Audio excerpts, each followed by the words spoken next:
those of you who got an invite, welcome to Nerd Prom.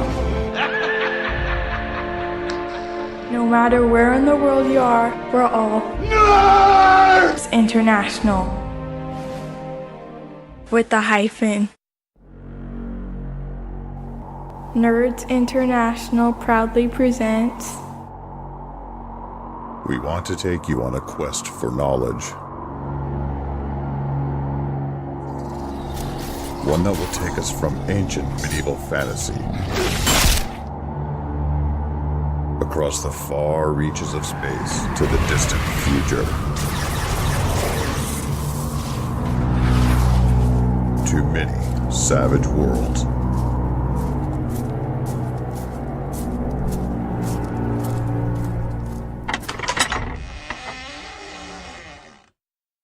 Welcome to this bonus episode of the Wild Eye Podcast. This is a podcast dedicated to Pinnacle Entertainment Savage Worlds, aimed at beginners and veterans alike. Good morning, Harrison.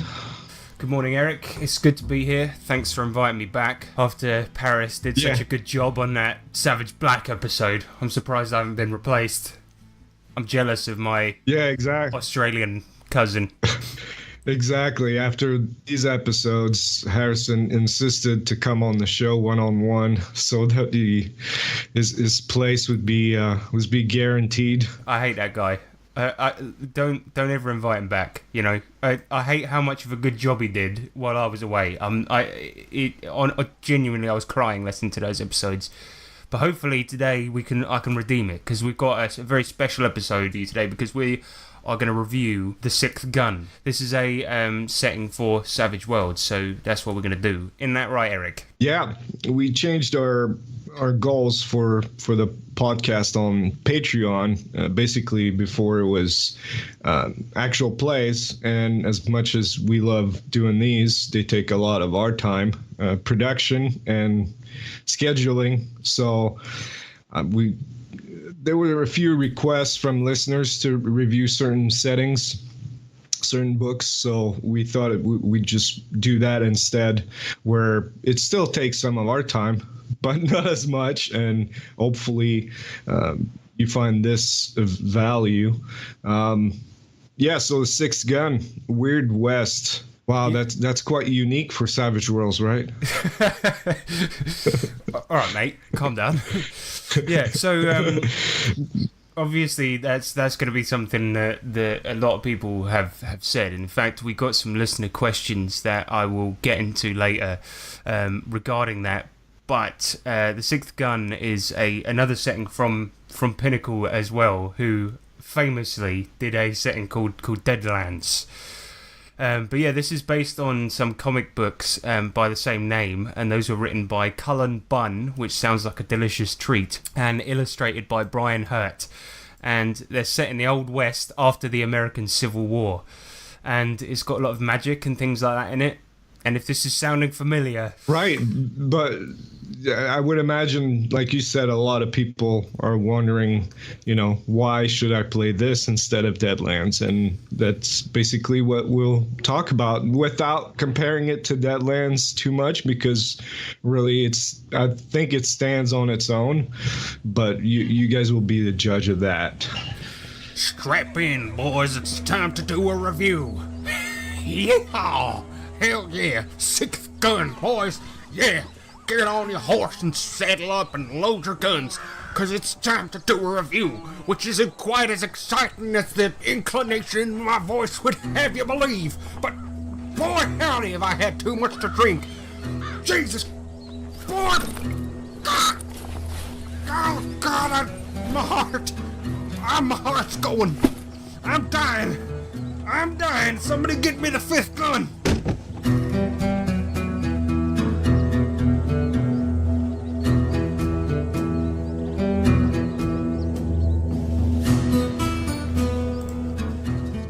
So The Sixth Gun revolves around the original comics revolve around two main characters, and these are Drake Sinclair, an ex-soldier and a cold, efficient gunfighter, and Becky Moncrief, who has a really bloody special gun.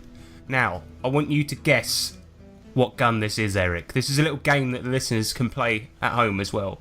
Go. Let's see. It's the sixth one? Yes, well done. Ding ding. Wow!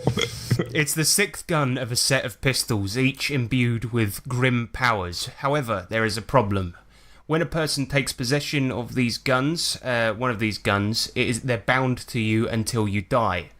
And of course, all the comics have a bunch of bad guys trying to get possession of the guns, such as Drake Sinclair's old boss, General Hume, and a religious organisation called the Sword of Abraham, as well as others. And as I mentioned before, this is a Western game with heavy emphasis on relics and magic. The one kind of difference between this and Deadlands, I haven't played that much Deadlands, but like the one difference between this and Deadlands and is kind of, although there's magic and relics and things like this, there's not as much technology as there is in Deadlands. Well, there's not like that much in Deadlands. The Sixth Gun doesn't really have that in it, so that's kind of a big difference right out the gate. One thing I heard a difference between the two is that Deadlands has more horror elements to it, whereas Sixth Gun is more fantasy with some horror elements. Would you say that's accurate? Kind of. I would say that horror does play a big element in Sixth Gun. There's very for example, the Sixth Gun comics starts off with a guy speaking to a tree with a bunch of dead bodies hanging off of it and trying to get a hint from these dead bodies as to like a map or something like this. It's called the Gallows Tree, and it's like this. Yeah, it's pretty hideous. So the elements of horror in this are more based in fantasy, but it is quite horrific, I'd say. But it's not as horror based as Deadlands. But yeah, it definitely. They're very similar. Yeah. But the thing is that when this book literally opens up, it has like a sort of short story, as a lot of Deadlands, as a lot of Pinnacle books start up. But then it has a few paragraphs where it says, although you may find a few similarities between this and Deadlands, there's plenty in this book to set this and Deadlands apart. So even they admit that, but then they do say there's things in there to set it apart. So it does also mention that the two are completely compatible. So I think that it is a complementary product, and that I think is awesome. But you could also just play this on its own. Anyway, in the book, it gets onto, after that point, it gets into characters, and the sample ideas that it gives are quite interesting. But personally, I think they sort of peaked with the first example that they give, which is common folk. And I just think that's a really interesting idea for character. I don't know why they bothered including any others.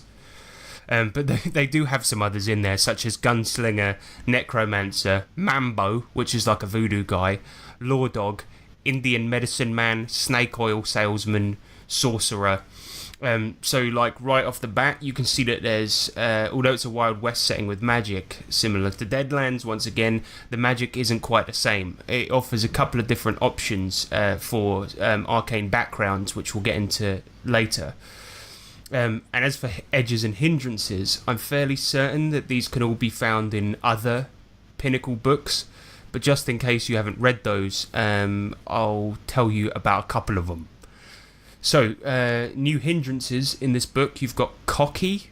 I don't even know, that might even be in regular Savage Worlds, but I don't know.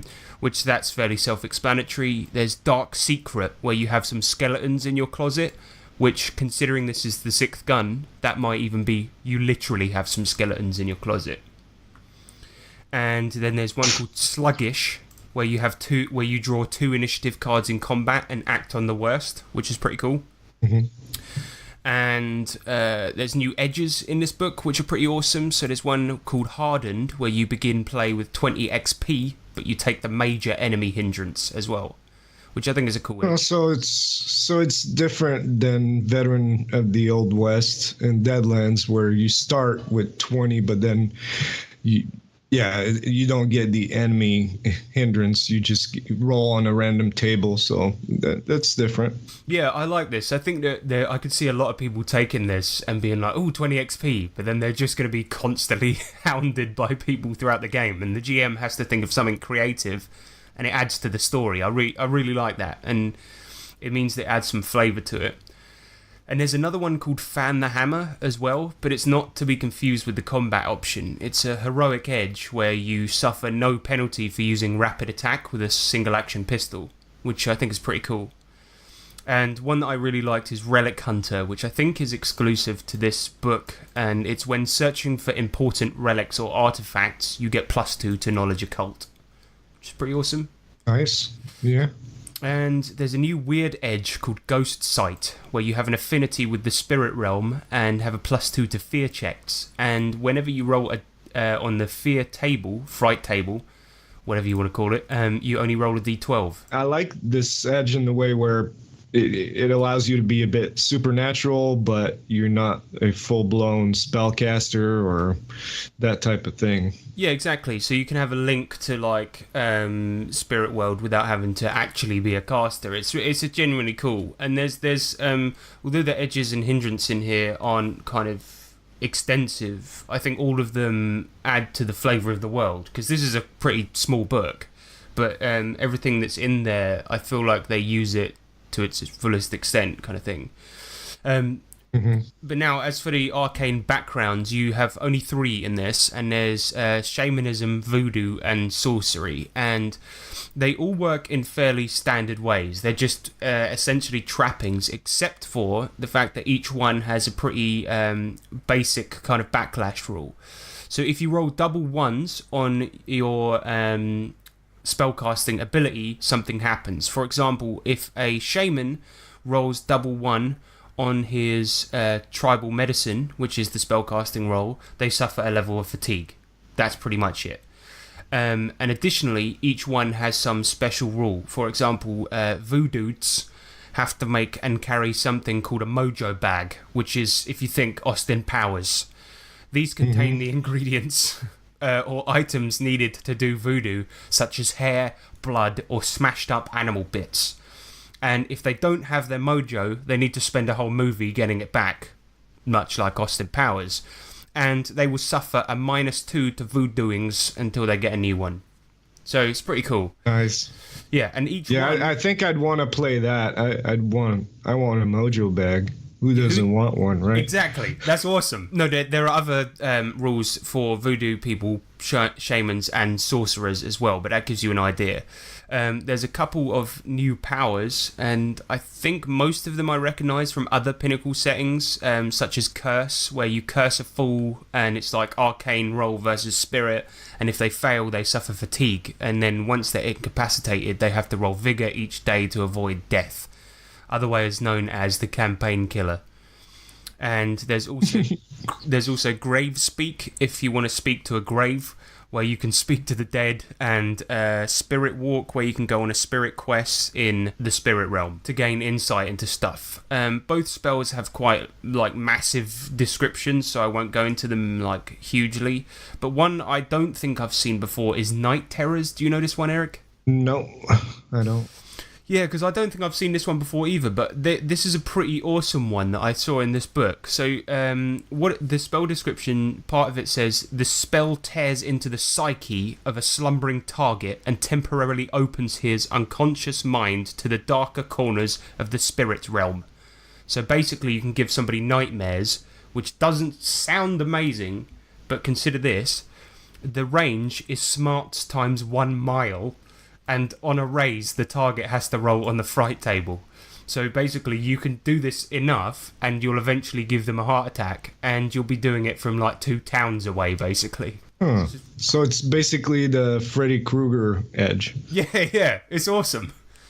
I just think nice. It's like a spell. I can't remember which arcane backgrounds can use it, but like you could just be sitting like in a hotel with a pair of binoculars, looking through somebody's bedroom window and just doing a nightmare on him. I just think it's an amazing spell. that's the one new spell in this book, and I think it's cool, especially the fact there's a miles of range on it.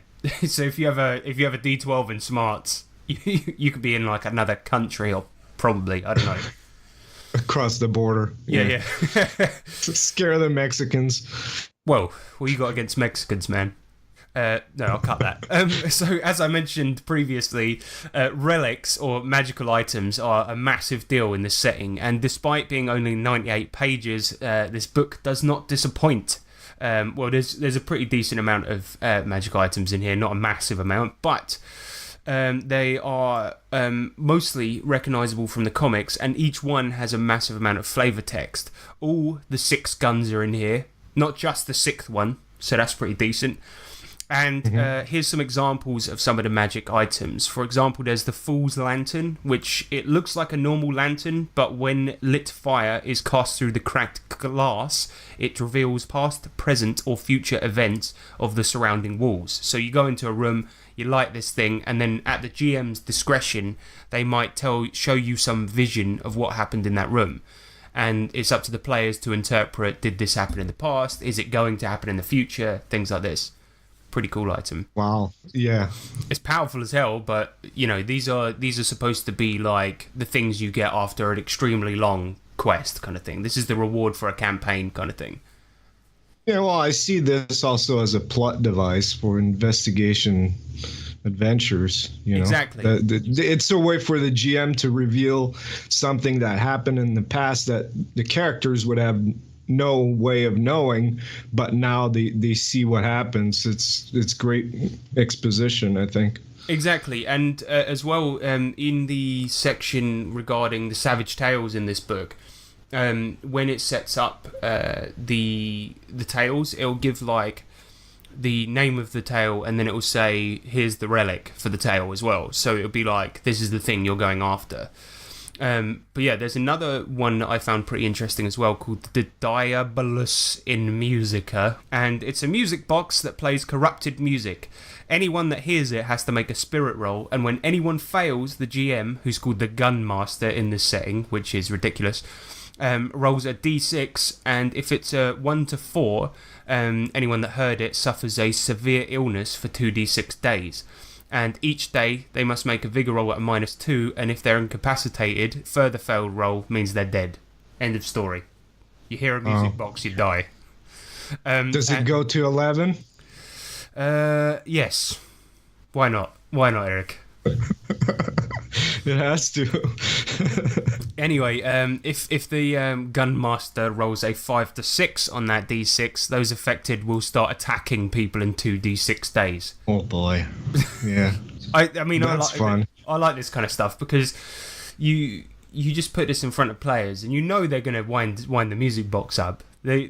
People are curious, even if they don't have the curious edge. You just put that in a room, just an empty room, and they just go, "I'll play the music box." Oh, they're going to do it. People are going to die for no reason. Because they're curious. It's just like a lever in a dungeon, right? Someone has to pull it. Exactly.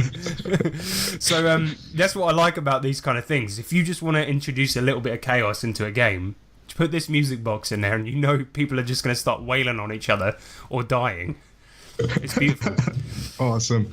But yeah, and of course, if you don't know about this setting, I won't spoil what the 6th gun does, just in case you haven't read the comics or whatever, but I'll talk about the 4th gun just very quickly. The 4th gun calls up and commands the spirits of the men and women it has slain. So with a successful spirit roll as an action, the wielder can summon 1d6 husks, which the stats for those are in the book, or 2d6 husks with a raise. It's just a basic 44 Colt single action revolver, but it has this awesome special property basically. So you find this gun, you can just have an army of husks with you at any given point. Okay, so here's a question about the guns, because there's 6 of them now. Would it be, and typically in a group you have maybe 4 players, some groups are larger, up to 6. Would it be game breaking to give each of the player characters one gun? I think you know what, I did think about that when I was reading this, and I think what a fun campaign would be, and if there's any fans of this listening, maybe comment on this, but I think a really fun campaign would be to track one down and give one to each player. To start with them, it would be ludicrous.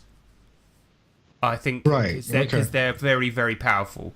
But as if it was like they were ramping up in power and then getting one gradually, that would be awesome.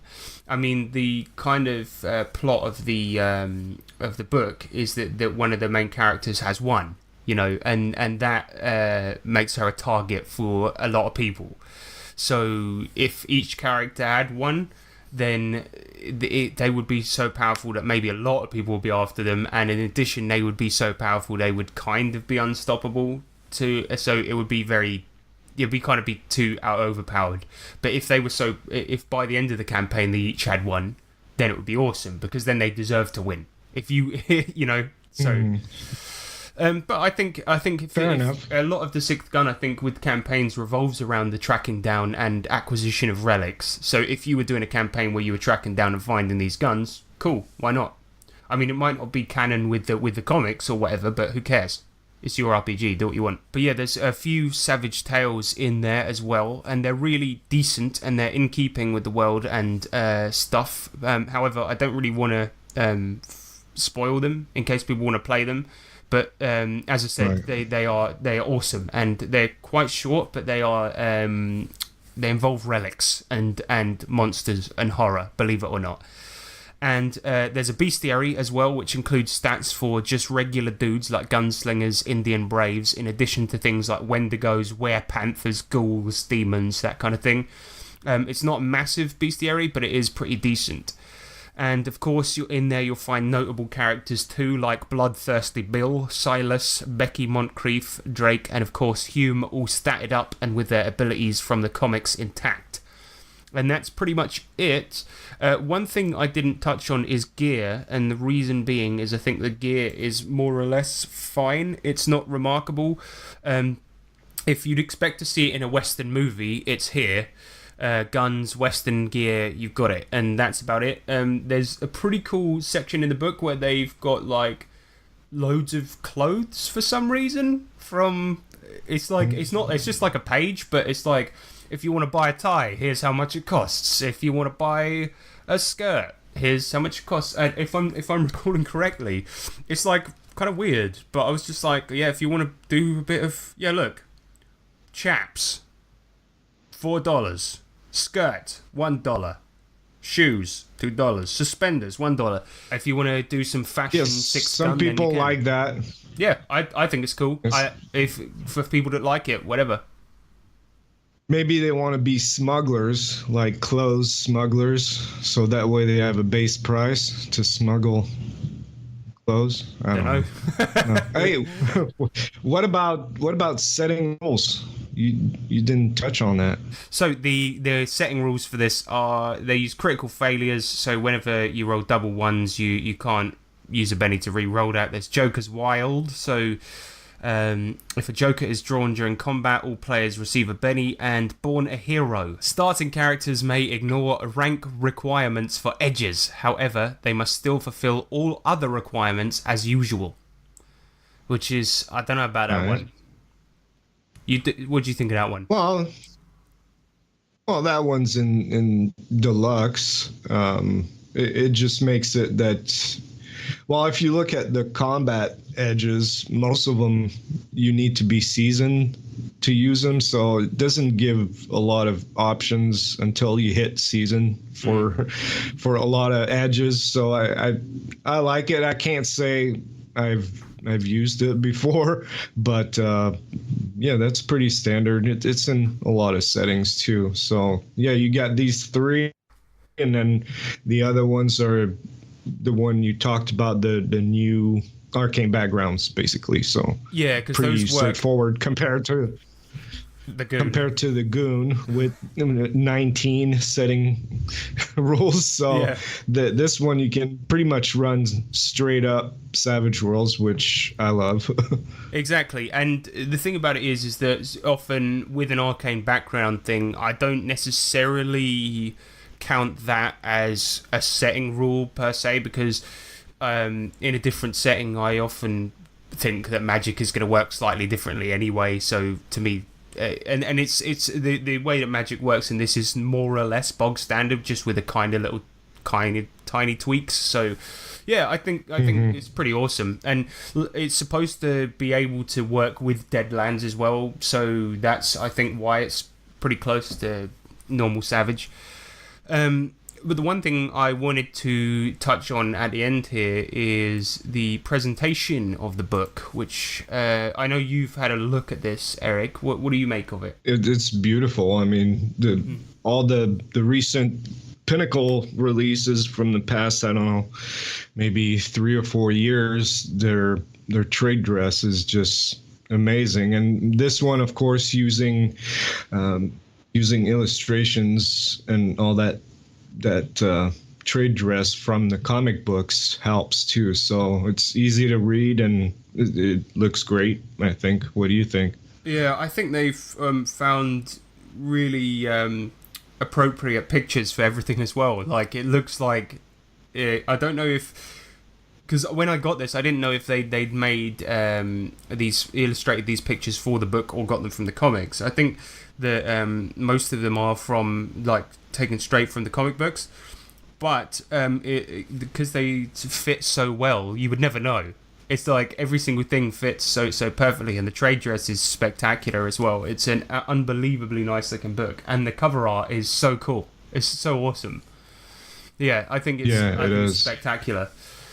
And for the fact that it's just to mention here that a lot of people use that, but there's an adventure generator in there too. So you got a few Savage Tales plus a generator for those that use it. But no, those are great for people that like them. Yeah, because there's no plot point campaign. There's no plot point campaign in this one, so you get straight to the Savage Tales and then adventure generator, unless there is a plot point campaign in there, but I don't think so. There's only Savage Tales. Yeah, there's some free one sheets that were released too.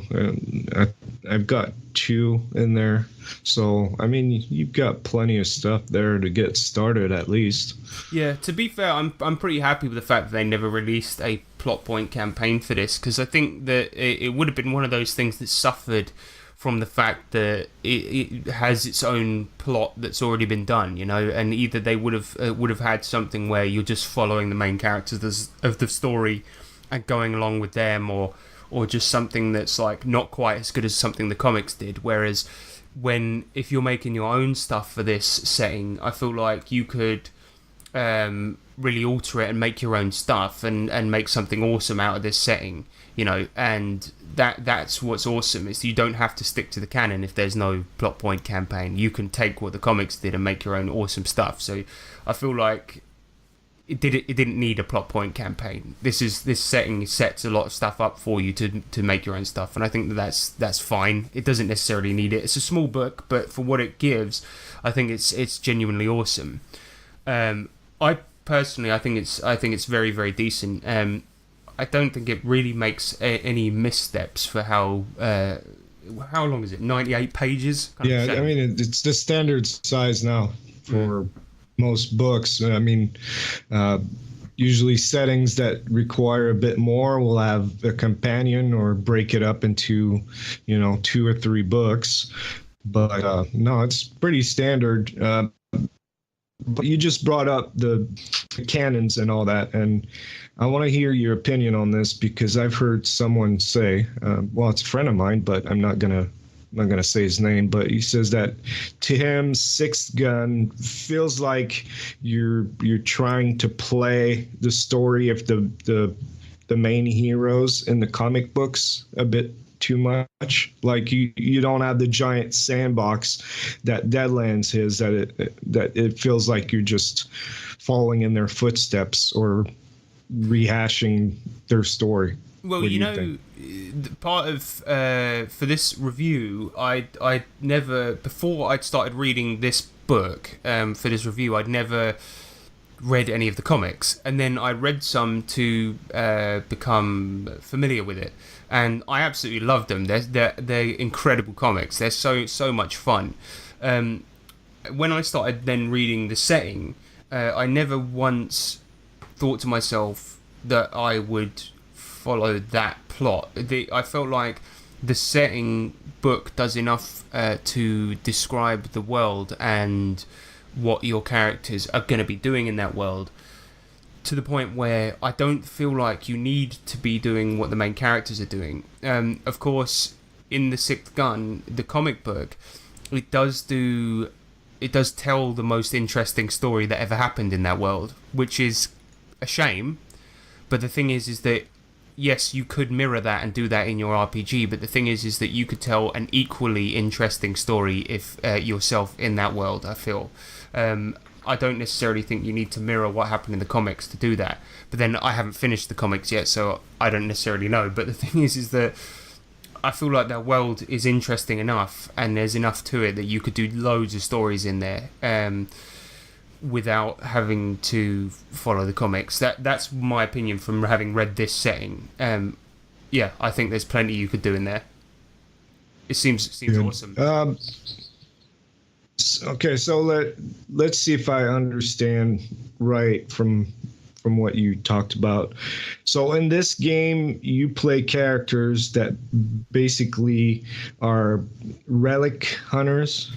Is that right? Or there's some more broad to that? I think that you can, although I don't necessarily think you have to.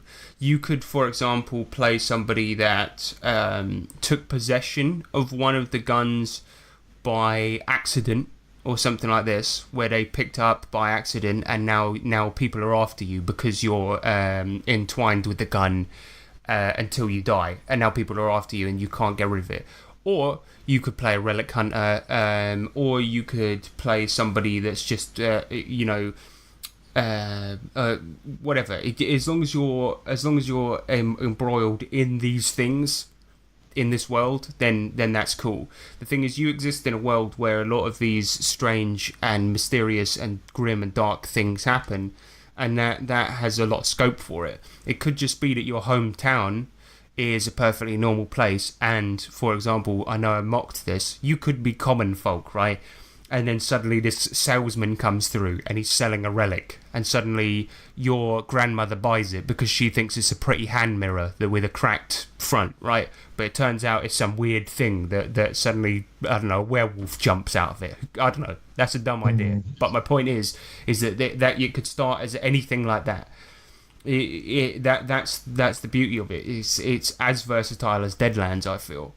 It's just that when the book, the Sixth Gun role-playing game book, starts up by telling you the whole plot of every single comic that they did, I feel like it puts too much importance on those comic books plot, when in fact this is a versatile world and it has a lot of character and a lot of depth to it. It's just that with a comic book you're focusing on main characters. With an RPG, you're focusing on freedom of movement and freedom of doing whatever you want, and that's not necessarily the job of a comic book. With an RPG, it's kind of different, even though you are focusing on main characters.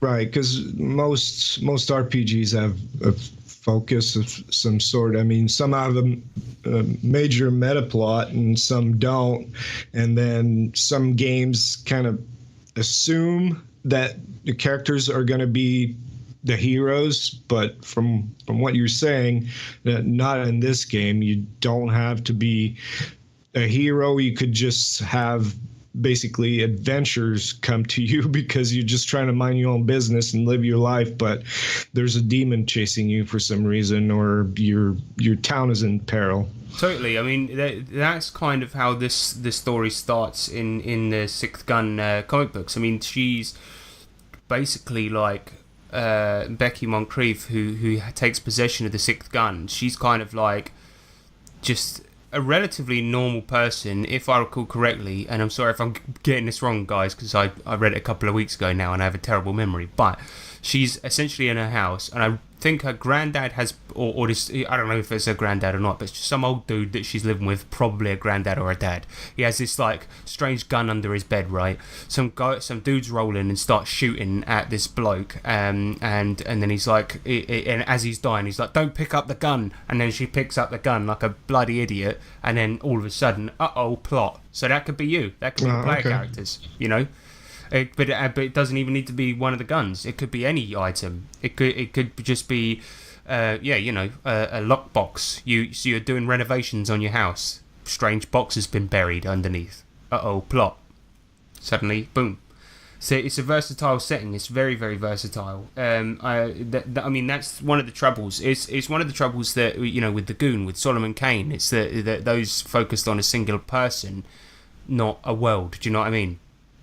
When in fact, but they did have really interesting worlds attached to them, and so does this. So that's why obviously Pinnacle chose to make it into a role-playing game, because they have really interesting worlds attached to them, and that's what you need to focus on if you buy this book, because that's what makes it an awesome RPG.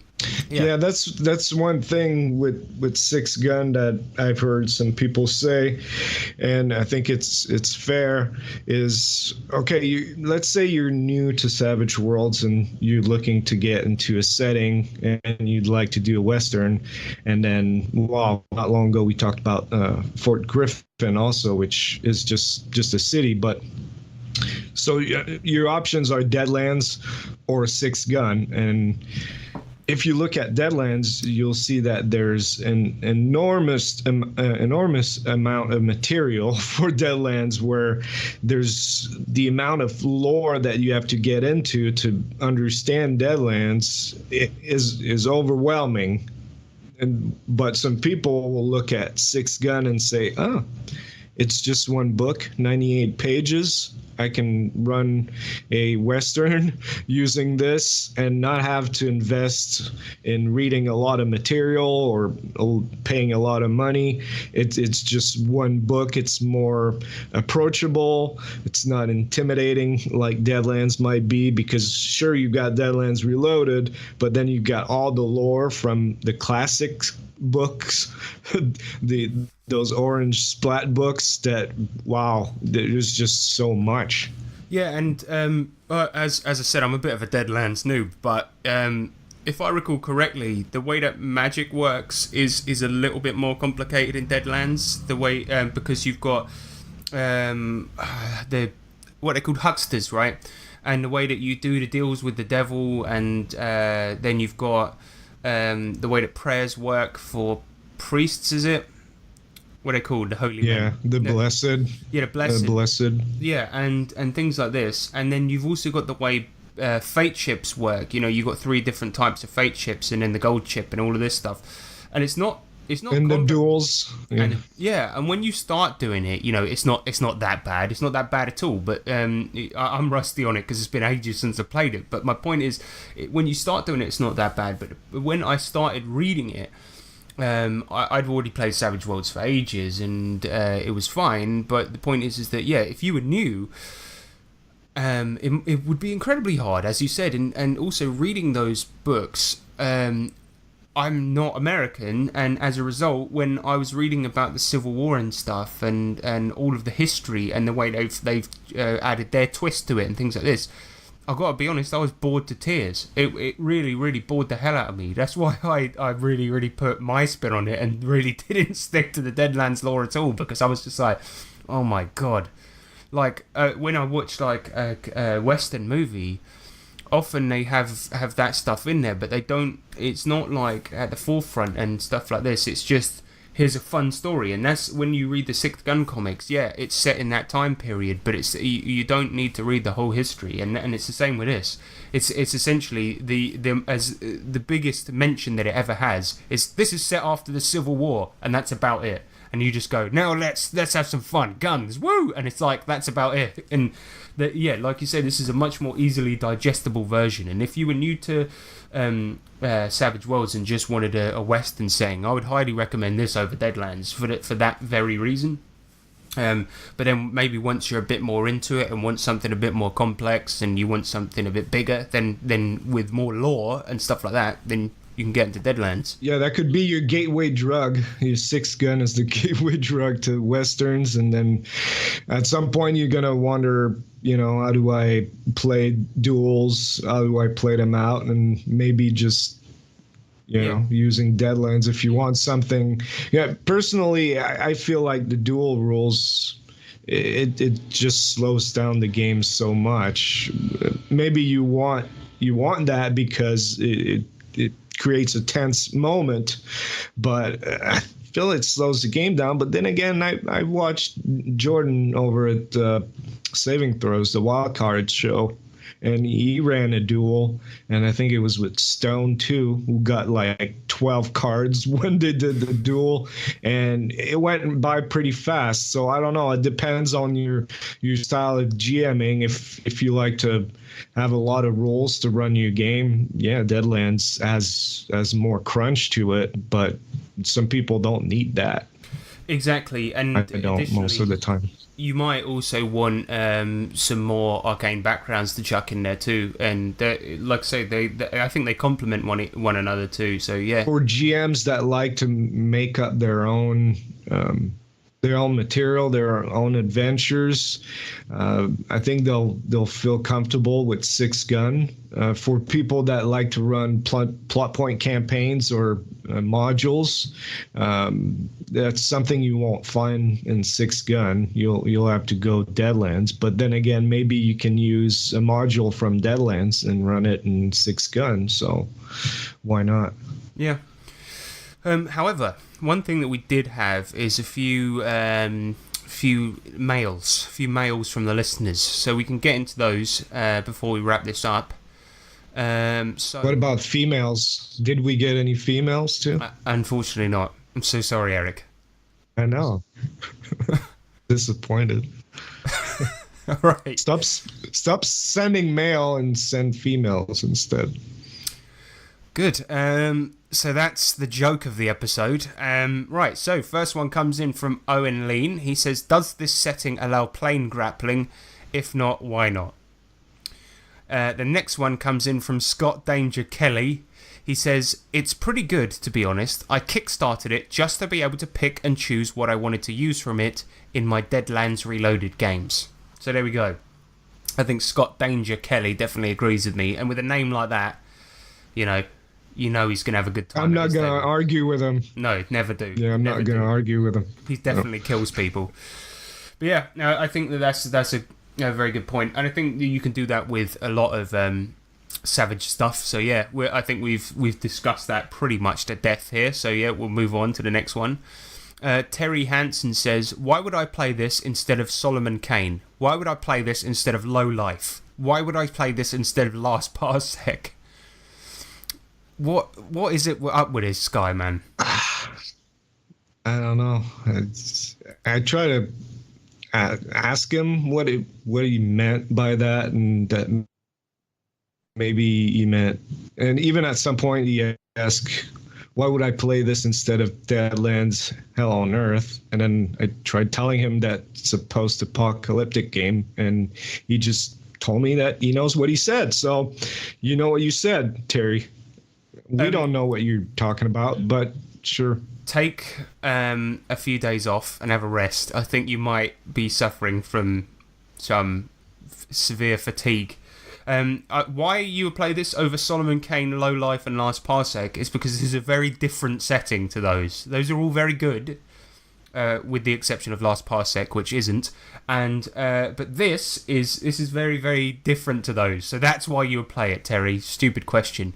However, Richard Woolcock, he also comes in with, when the sixth gun was announced, I saw a lot of people make comments like, why bother when there's already Deadlands? I think it's a fair question when Deadlands is Pinnacle's flagship product line.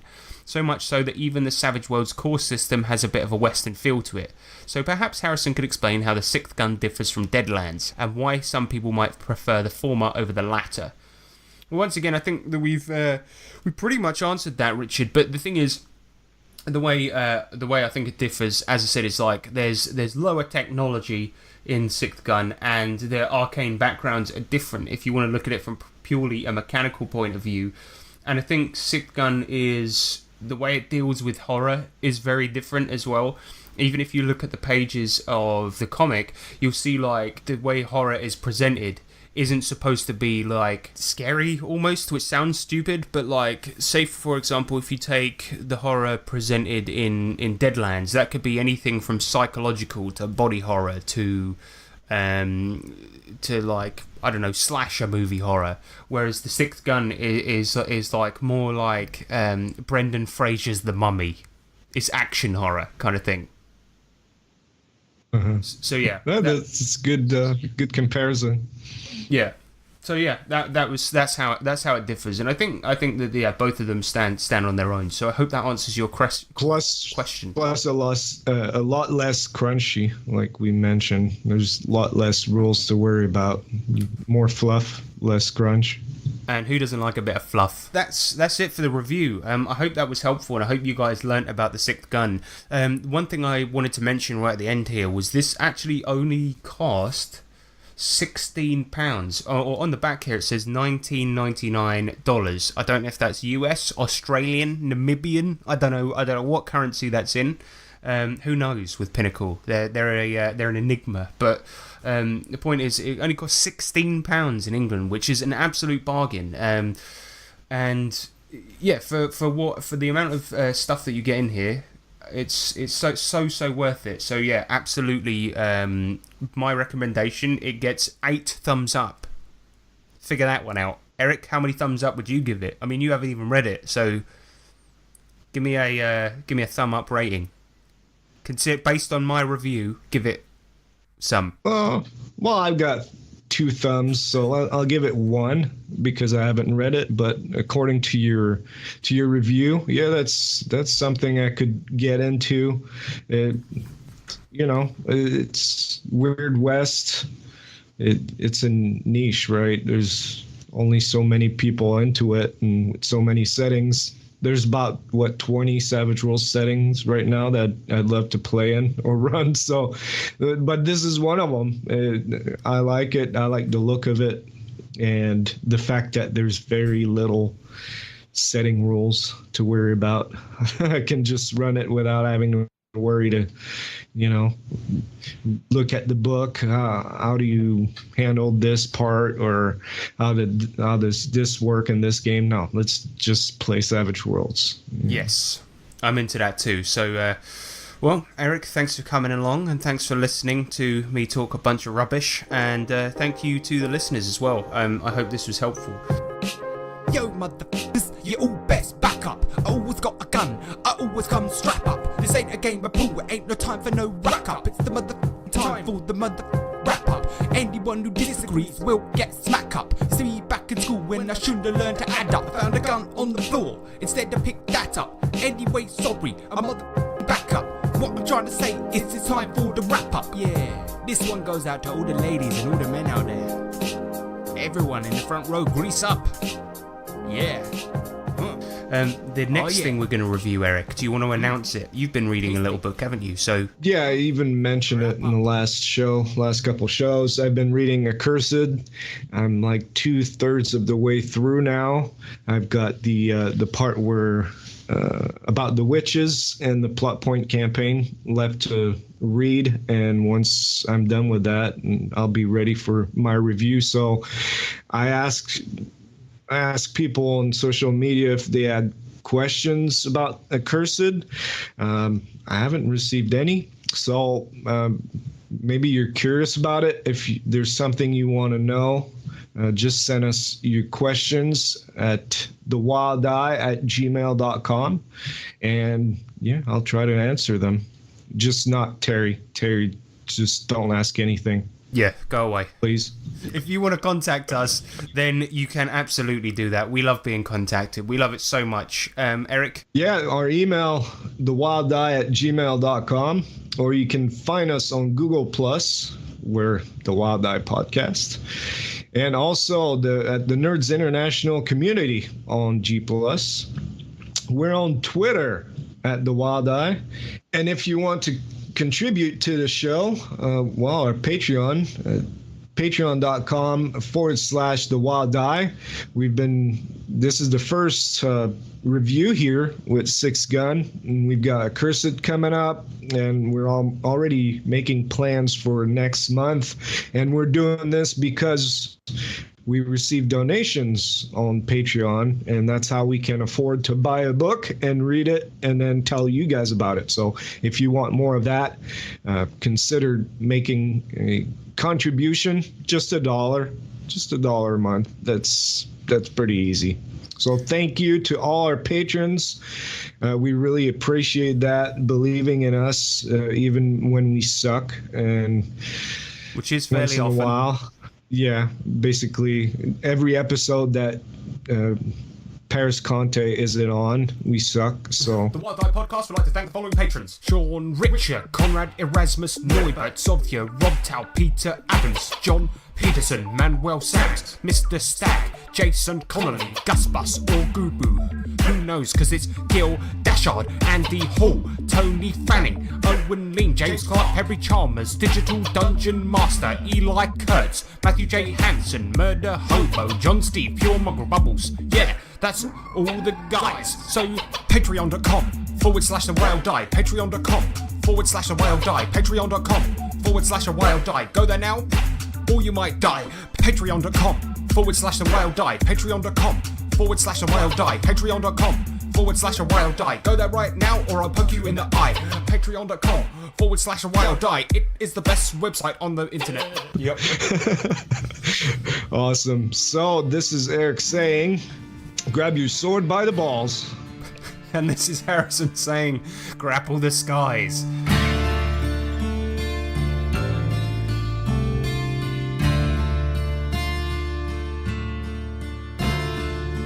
The Wild Eye Podcast is not affiliated with or endorsed by Pinnacle Entertainment Group or official Pinnacle licensees. Any of the products mentioned on our show or appear on our website are the property and copyright of the respected owners.